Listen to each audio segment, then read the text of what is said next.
Though the Mona Lisa is famous, does that make it the best Renaissance painting ever? We might start by answering this question with if it's the best painting that Leonardo did. So Leonardo was born the illegitimate son of a notary in Vinci, in northern Italy. So like many artists, Leonardo began his career in the workshop of another artist. And in this case, he studied with Verrocchio, who was both a painter and a sculptor. And Verrocchio's paintings were said to almost look like sculptures. Like these are sort of 3D, kind of almost hard-edged figures. Many scholars mention how some of those Verrocchio paintings really look like Leonardo was involved. And what does that mean?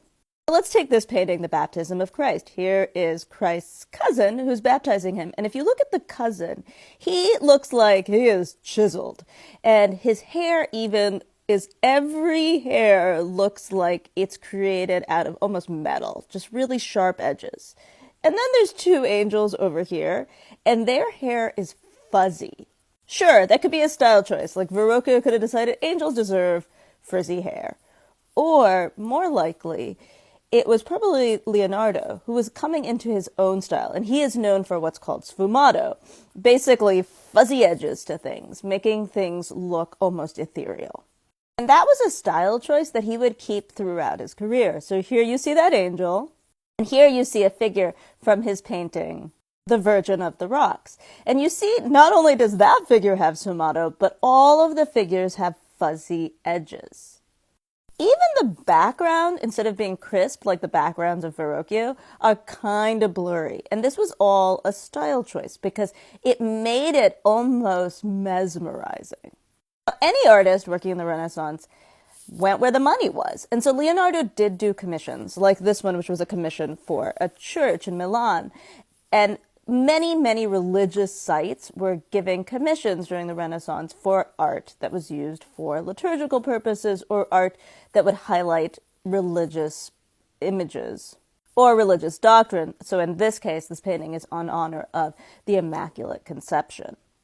But this is also a period where people were gaining a lot of money and commissioning non-religious art, particularly portraiture. So society had changed.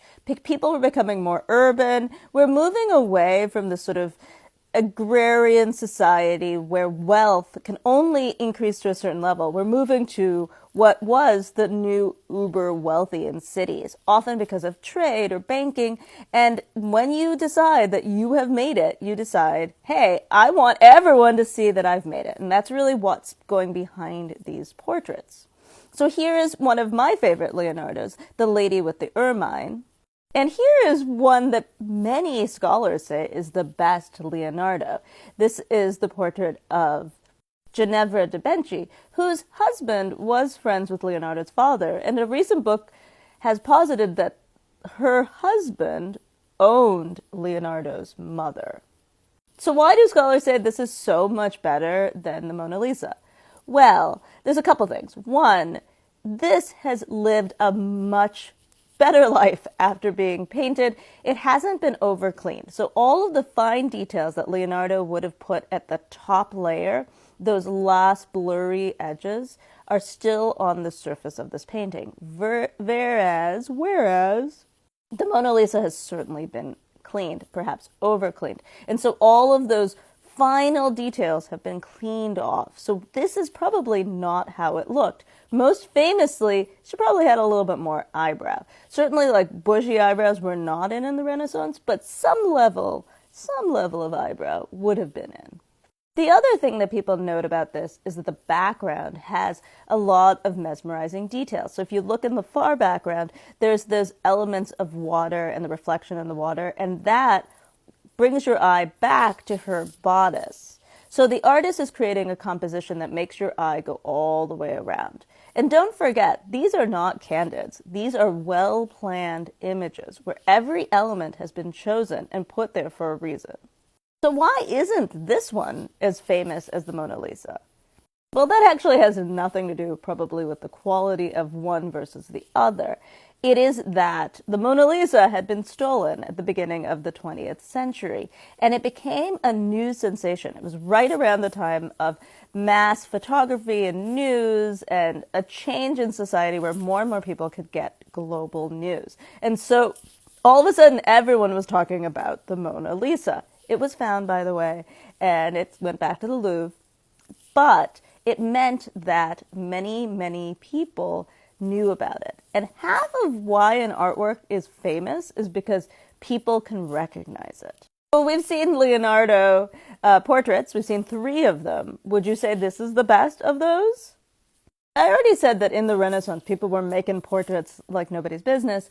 And so we even have other Renaissance portraits we could compare it to. Here is Raphael's portrait of Castiglione, Bellini's portrait of the Doge, Bronzino's portrait of Eleanor of Toledo.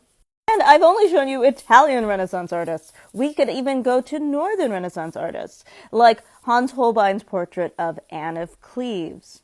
And I think this is a good comparison to Mona Lisa. It's a single figure. The background is pretty bland. The real interest is in the face and her expression. Her expression is also fairly inscrutable. We don't have that little Mona Lisa smile, but we certainly think that she's sort of daydreaming about perhaps a life without Henry VIII.